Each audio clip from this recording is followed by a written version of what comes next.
Bismillahirrahmanirrahim. Assalamualaikum warahmatullahi wabarakatuh. Alhamdulillah wassalatu wassalamu ala rasulillah wa ala alihi wa sahbihi wa mawalah. Pertama-tama marilah kita panjatkan puja dan puji syukur atas kehadirat Allah Subhanahu wa ta'ala yang telah melimpahkan rahmat, nikmat dan karunia-Nya kepada kita semua. Dan tak lupa pula kita haturkan salawat serta salam kepada junjungan kita Nabi besar Muhammad SAW beserta keluarga dan para sahabatnya. Teman-teman, perkenalkan saya Anis Marifah. Di sini akan menyampaikan sebuah tausiah singkat yang berjudul Healing dengan Al-Quran. Pada kesempatan kali ini saya akan berbagi dengan teman-teman mengenai keutamaan membaca Al-Quran. Yang pertama, keutamaan membaca Al-Quran di bulan suci Ramadan. Karena sesungguhnya Ramadan adalah syahrul Quran, kata para ulama, bulannya Al-Quran. Sebagaimana Allah Subhanahu wa ta'ala berfirman, A'udzu billahi minasyaitonir rajim. Bismillahirrahmanirrahim. Syahrul Ramadan alladzi unzila fihi al-Qur'an hudan lin-nas wa bayyinatin minal huda wal furqan. Al-Quran kitab yang sangat mulia, firman Allah yang sangat istimewa. Allah tidak sembarangan memilih tempat, waktu, kemudian kepada siapa dititipkannya ayat-ayat Allah, semuanya harus istimewa. Allah telah menurunkan Al-Quran dibawa oleh malaikat pilihan yaitu Jibril alaihissalam, kemudian diturunkan kepada makhluk pilihan yaitu Nabi Muhammad SAW, dan diturunkan di kota Mekah yang mulia dan di bulan suci Ramadan yang mulia.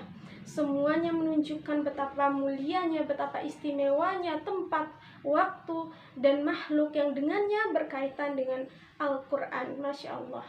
Itulah mengapa kita juga ada kebiasaan tadarus, khataman Al-Quran, dan bahkan di dalam bulan suci Ramadan terdapat salah satu amal sholat yang paling diutamakan, yaitu membaca Al-Quran, baik itu di dalam sholat maupun di luar sholat. Lalu pertanyaannya, bagaimana caranya membaca Al-Quran untuk mengobati hati atau menjadi syifa, menjadi obat untuk segala macam permasalahan yang ada di dalam jiwa kita? Maka Allah Subhanahu wa ta'ala berfirman dalam Quran surat Yunus ayat 57, Bismillahirrahmanirrahim. Ya ayyuhan nasu qad ja'atkum mau'idatum mir rabbikum wa shifaa'un lima fis sudur wa hudaw wa rahmatul lil mu'minin. Wahai manusia, kata Allah, telah datang kepada kalian nasihat dari Rabb kalian dan sebagai obat terhadap penyakit di dalam dada kalian dan sebagai petunjuk dan nikmat rahmat rahmat terhadap orang-orang yang beriman. Di dalam ayat ini Allah menyebutkan bahwa Al-Quran adalah sebagai obat terhadap penyakit yang ada di dalam dada kita, penyakit hati, penyakit jiwa, perasaan yang tidak nyaman, pikiran yang tidak tenang, obatnya ada di dalam Al-Quran. Makanya Al-Quran bukan hanya sebagai bacaan yang dapat bernilai pahala ibadah, namun juga dapat menjadi sebuah healing. Jadi jika kita butuh healing untuk pikiran, perasaan, jiwa dan hati kita, maka healingnya adalah membaca atau bertilawah Al-Quran. Dan pertanyaannya, bagaimana caranya bertilawah Al-Quran dengan hati agar bisa menjadi healing untuk kita? Maka Allah Subhanahu wa ta'ala mengajarkan caranya. Afala yatadabbaruna al-Quran amma ala qulubin aqfaluha.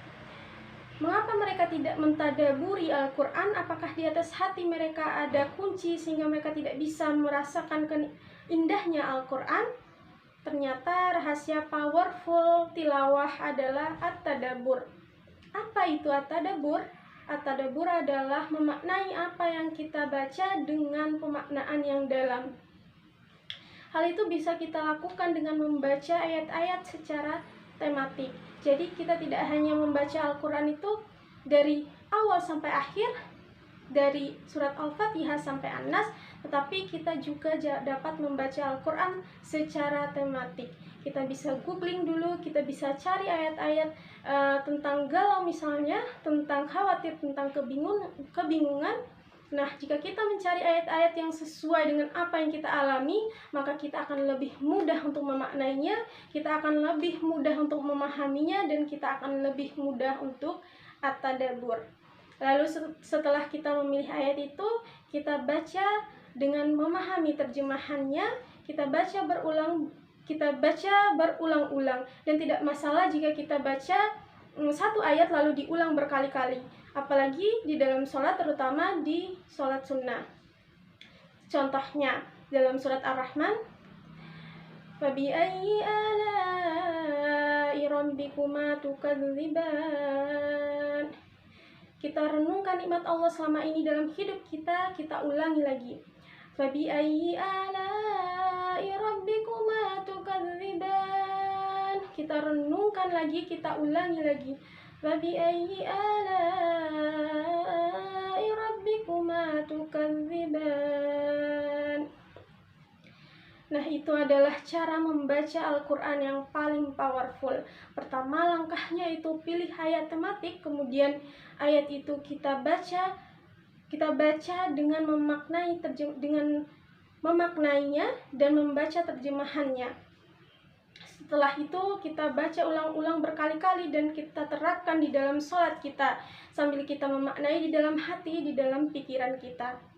Nah, makanya dengan membaca Al-Quran tidak hanya untuk menjadi healing itu tidak hanya membaca hurufnya saja, namun kita perlu membaca maknanya, kita pahami terjemahannya, kita pilih waktu yang tepat, yang nyaman untuk merenungkannya. Sebagaimana Allah Subhanahu wa taala berfirman, wa idza tuliyat 'alaihim ayatul rahmani qarru sujadan wa bukiya. Apabila mereka dibacakan ayat-ayat Allah, mereka tersungkur dan bersujud sambil menangis. Nah, itulah teman-teman bagaimana caranya membaca ayat Al-Quran agar bisa menjadi healing untuk kita, menjadi syifa lima fis sudur. Semoga apa yang saya sampaikan pada kesempatan ini dapat bermanfaat bagi kita semua dan dapat kita terapkan dalam kehidupan sehari-hari. Barakallahu fikum. Wassalamualaikum warahmatullahi wabarakatuh.